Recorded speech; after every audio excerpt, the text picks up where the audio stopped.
Here we go on a Thursday live in Los Angeles. It's the Herd. Wherever you may be and however you may be listening, iHeartRadio, Fox Sports Radio, FS1.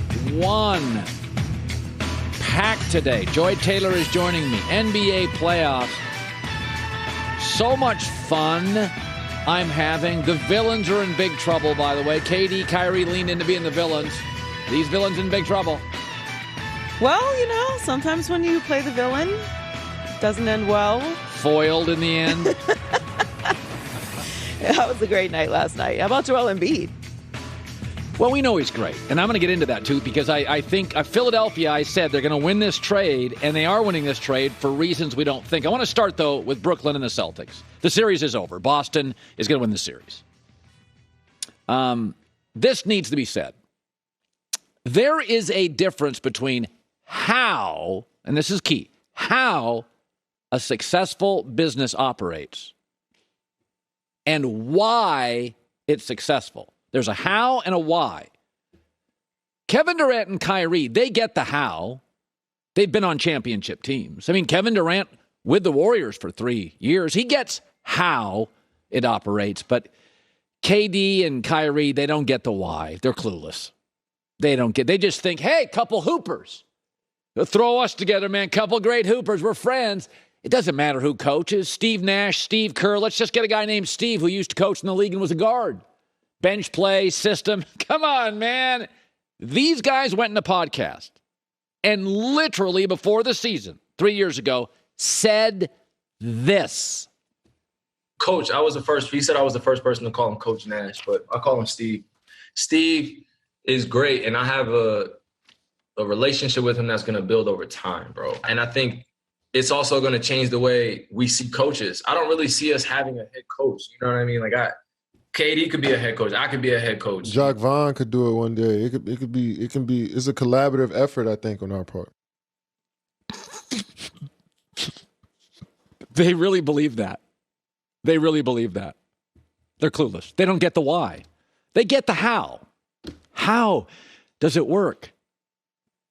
But you got to give it a little time beyond yourself. Sit down and think, why does it work? There's a reason Golden State and the Bulls and the Showtime Lakers worked. People sacrificed of themselves.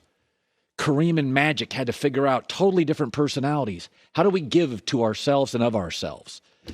Draymond Green, Steph Curry, selfless, plans, able to be coached hard, to be confrontational and work through problems. Let's be totally frank. The Brooklyn experiment is a massive failure. 3 years. 2 first-round exits, a second-round exit, no chemistry, no plan, and a head coach, I'm told Steve Nash is over it, all the drama. But KD and Kyrie didn't want a plan. They don't want to be coached. They don't even think they need a coach. And this is the mess you're left with. And it's interesting, right? Because KD and Kyrie, they kind of rolled their eyes at the rest of the league. They leaned into being villains, but they're lousy villains. Even movie villains, they antagonize the cops. They antagonize the good people. They antagonize law enforcement. And Darth Vader and the Joker. And it works for hours and days and years. But in the end, the good guys foil the bad guys. Law enforcement wins. These guys are terrible villains. 10 minutes into the movie, they got foiled. Like, yeah, you guys didn't have much of a plan there yet. There they are. They're the bad guys. Put them... They're bad. Movie's over. It'd be a 10-minute villain. They had no plan. They don't want to be coached. I mean, it's embarrassing. Anybody could coach us. What coaching does, and you're seeing it now, great coaching not only elevates players, but KD and Kyrie are great. We know that. But a great coach hides your flaws. McVay hid Goff's flaws. Right? Belichick could elevate Tom Brady. Make sure Dante Scarnecchia, Tom's not terribly mobile, doesn't like to get hit. Keep the 75-year-old offensive line coach. The great coaches hide your flaws. And Kevin's not terribly physical. He's not a soft player. He's not. He plays defense. Kevin's not soft, but he's not terribly physical. And Boston with a great young coach, knows it, recognizes it, and is slapping it all over and pushing it in his face. And they don't run any plays. It's called rec center basketball. They don't run any plays. Kevin's left to himself. Kyrie's left to himself. And Kevin doesn't like that constant physicality and pushing, and he's out of sorts. His ball handling's off. That's where a great coach comes in. That's where a plan comes in. So when KD, multiple screens, high screens, pick and rolls, they don't have a plan. And I'm not sure they want a plan. I'm not sure they want to be coached. I mean, hell, they said, I'm listening, we don't need a coach. Kevin Durant, it's failed. We're 3 years in, it's failed. KD after. They're doing a good job of, trying to cut off my scoring, trying to limit my shot making, so they 2 or 3 people contest or somebody there in the lane when I'm driving. They might double here and there. So they're doing a good job. They're going to need to figure it out. By the way, in the second half, good luck figuring it out. Kevin Durant was 0 for 10 with 4 turnovers. The guys combined shot under 31%. So it's just not something you can tweak. They are completely flummoxed. They didn't need a coach. It's absolutely failed. So I want to talk about Chris Middleton got hurt for the Milwaukee Bucks. That is not good. I still think they win the series, but it's not great. The Chicago Bulls, DeMar DeRozan's a fascinating player. He's an L.A. kid, wanted to be a Laker, didn't work out, so the Bulls get him. But years ago in the NBA, it was about 10 years ago, 8 years ago, 7 years ago, everybody fell in love with the analytic 3-ball, right? And DeMar DeRozan was always super athletic, super good dude, but he shot twos. He's a mid-range guy. So everybody thought DeMar DeRozan went through this cycle 6 or 7 years where he's one of the most athletic guys in the league, totally coachable, total baller, tough, relentless, fearless, gamer, mid-range maven. Yeah, but he doesn't shoot threes. He's just athletic, doesn't shoot threes. And one of the things that drives me nuts about the NBA regular season is that it's lazy. There's too many games. Players are exhausted. It's just 3-ball, 3-ball, 3-ball. It's the easiest offense. Come down, shoot it up. But playoff basketball, everybody's equally rested, equally tired, and intensity wins. And the game becomes very situational. And DeMar DeRozan, situationally, is a hell of a player.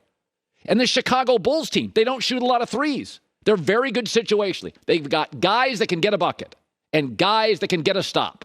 And that's really important in playoff basketball. It's why regular season NBA to me is an eye roll and why playoff basketball is completely consumable.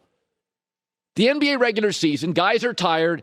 The rest isn't equal. They come down and play lazy basketball. Come down, shoot a three, back up on defense. But when you play situational basketball and get mid-range jumpers on the baseline and you miss it, you got to get back on defense. It's hard, and DeRozan's great for that. And he was a forgotten player. Athletic, can't shoot. San Antonio moves on. People move on. Lakers, no thanks. And now this is what he is. Perfect playoff guy. It'd be nice if he could shoot more threes, but the Bulls don't. They're kind of old school. They shoot a good percentage, top 5 in the league, but they don't shoot a lot of them. But they've got get-a-bucket guys, and DeRozan is their best get-a-bucket guy. It's funny about baseball. Everybody always talks about the analytic people like 5-tool players. You know who the 2 best young players in baseball are? Vlad Guerrero Jr. and Juan Soto. They don't run that well. They don't play very good defense. They hit and hit with power. They're 2-tool guys. They do something great, and that's DeMar DeRozan. He's not the perfect analytic player. He just gets stops and he gets buckets. And basketball gets very situational in the playoffs, right? The game slows down. It's not as lazy. It's not just every possession becomes very important because in playoff basketball, the arenas are packed. In playoff basketball, fans are standing opening tip. So what you have to avoid are going on these long runs, and it's like a 12-0 run, and the momentum is huge, and you're like, DeMar, we need a bucket. He gets one. The other guy's going an 8-0 run. DeMar, we need a stop. He gets one. That's Kawhi Leonard. That's why he's so valuable. Kawhi in the regular season, he's barely available. In the playoffs, stop and bucket. He's fantastic. So last night, and I saw it ruined Dwight Howard's career. He was a back-to-the-basket center, and suddenly the league's like, yeah, that doesn't work. Dwight just careened out. DeRozan similarly was going through this about 5 years ago, but people are just like, he can't shoot threes. You got to be able to shoot threes. He's athletic. He plays hard. He's kind of fearless. Yeah, I know, but he doesn't shoot threes. And I feel like the NBA's figured out this whole analytic thing. I mean, we're all learning analytics, right? Like baseball every couple years adds an analytic.